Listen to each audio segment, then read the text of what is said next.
안녕하세요. 안녕하세요.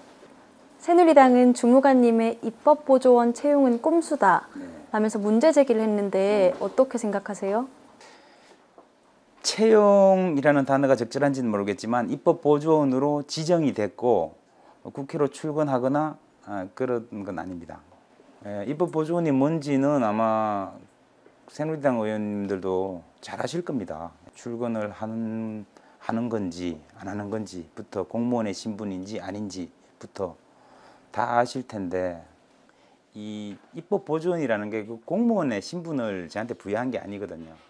입법 활동을 하시는데 자문을 하고, 제가 공익제보 당사자로서 그 실상을 조금 더 가깝게 접했기 때문에 그런 부분을 또 말씀드릴 수 있고 해서 그 자원봉사의 개념으로 저는 활동을 하고 있는 것입니다. 이명박 정부 당시 국무총리실의 민간인 불법 사찰을 폭로하셨잖아요. 네. 그 모르는 분들도 있으실 것 같은데, 민간인 불법 사찰은 2008년 촛불 집회가 일어나는 시기에 김종익 씨를 이제 국무총리실이 사찰을 한 거였거든요. 2010년에 이에 대한 수사가 있었고, 이 수사 과정에서 증거인멸이 이루어졌는데, 당시 수사는 총리실 공무원들의 어떤 일탈 행위로 이렇게 마무리가 되었는데, 이제 그것이 아니고 이 증거인멸은 청와대의 지시로 이루어진 것이다. 청와대가 주도적으로 모든 것을 해서 이루어진 것이다라고 제가 폭로를 했던 것입니다. 청와대에서 제가 받은 지시는 이 컴퓨터를 완전히 부수라는 거였었어요. 부숴서 쓰레기통에 버리든지 아니면 그냥 강물에 갖다 한강에 버리든지 이런 지시였는데, 민정수석실하고 검찰하고 조율이 다 돼 있어서 문제 삼지 않는다고 했기 때문에, 그리고 이거는 제가 뭐 제 잘못을 회피하려고 말씀드리는 게 아니고 사실이 그렇습니다. 두 차례 수사와 재판을 받으시면서 검찰이나 법원에 대해 어떤 느낌을 받으셨어요? 검찰의 수사는 제가 받은 느낌을 말씀드리자면, 수사를 하는 기관이라기보다는 어떤 결론을 정해놓고 그 수사 과정을 통해서 그 결론을 향하도록 짜맞추는 기관, 그래서 권력, 청와대, 그리고 자기 자신들의 그 안위를 위하는 기관, 저는 그렇게 인식이 됐어요. 검찰이 불법 사찰하고 증거인멸 이 수사를 2번 했는데, 제가 당시에 그 포장도 뜯지도 않은 5천만 원짜리 덩어리, 관봉이라고 부르는 이 돈의 일련 번호뿐만 아니라 이 덩어리의 일련 번호, 제작 번호가 다 있는 거였기 때문에 추적을 해서 이게 어디서 나왔는지, 또 누가 줬는지 저는 민정수석실에서 준 걸로 알고 있고, 그런데 검찰에서 수사가 전혀 진행이 안 됐어요. 전혀. 오히려 어떻게 알아봐도 이것은 파악할 수 없더라, 뭐 이런 결론을 내렸고요. 그 돈을 저한테 전달한 분은 돌아가신 그 장인어른한테서 뭐 받아놨던 그 돈이라고만 해명을 했었는데, 그것은 이제 사실이 믿을 수 없다라고 검찰이 인정을 하면서도 출처는 모르겠다.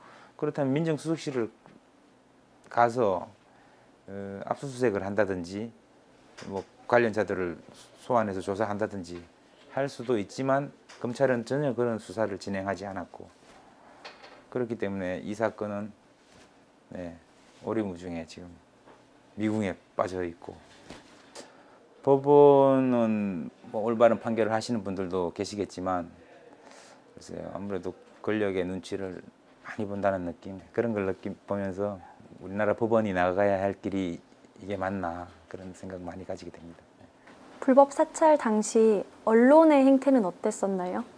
진실보다는 뭐 다른 상황이 좀 더 필요한 것 같아요. 그분들한테는 이 제보자, 폭로자가 정상적이지 않다는 뭐 올바르지 않다는 그런 것을 좀 막 부각하고 싶었던 모양이고요. 참여정부 때 사찰 전문가라든지 제가 뭐 그렇게 얘기하기도 하고 뭐 배신자라는 뭐 그런 꼬리를 달기도 하고 돈을 요구한 공갈범이라든지 뭐 그런 보도들을 막 쏟아낸 언론들이 있었어요. 그때. 당연히 본 적이 없겠죠. 그럼 줄기세포에서 생각하는 것처럼 저희 연구팀에 줄기세포 연구를 주도할 만한 인력이 많지 않습니다. 몇 년 동안 수천 개의 난자를 사용해도 만들지 못했던 저기 방송 나가게 되면 따님도 아마 자랑스러워할 겁니다. 혹시 영화 제보자 보셨어요? 예, 제보자 봤습니다. 제보자 보고 어떤 느낌이 드셨어요? 주인공에 많이 공감이 됐고 제가 했던 얘기들도 그 대사로 영화에 나오니까 참 감회가 새로웠습니다. 어떤 대사가 나왔어요? 그 제보자의 주인공도 딸이 하나가 있었거든요. 예. 지금 딸이 굉장히 갓난애기인데 아이가 크면 분명히 이 아빠가 이렇게 한 것을 알아주고 고마워할 거라고 우리가 우리 아이한테 부끄럽지 않으려면 진실을 말해야 된다고 이렇게 말하는 부분이 있었거든요. 예, 되게 공감이 됐었죠.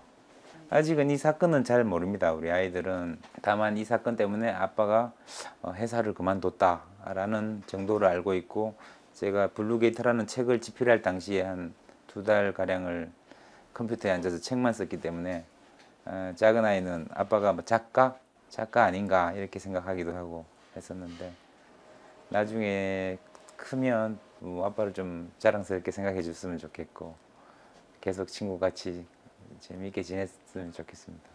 우리나라가 불법 사찰권을 제대로 처벌하지 않았기에 국정원 댓글 사건으로 이어졌다라고 말씀을 하셨더라고요. 민간인 사찰과 국정원 댓글 사건이 저는 큰 맥락에서는 같이 있다라고 보고 있거든요. 같은 맥락이라는 거는 어쨌든 이 정권을 유지하기 위해서 이런 범죄 행각을 벌였다는 그런 내용이고요.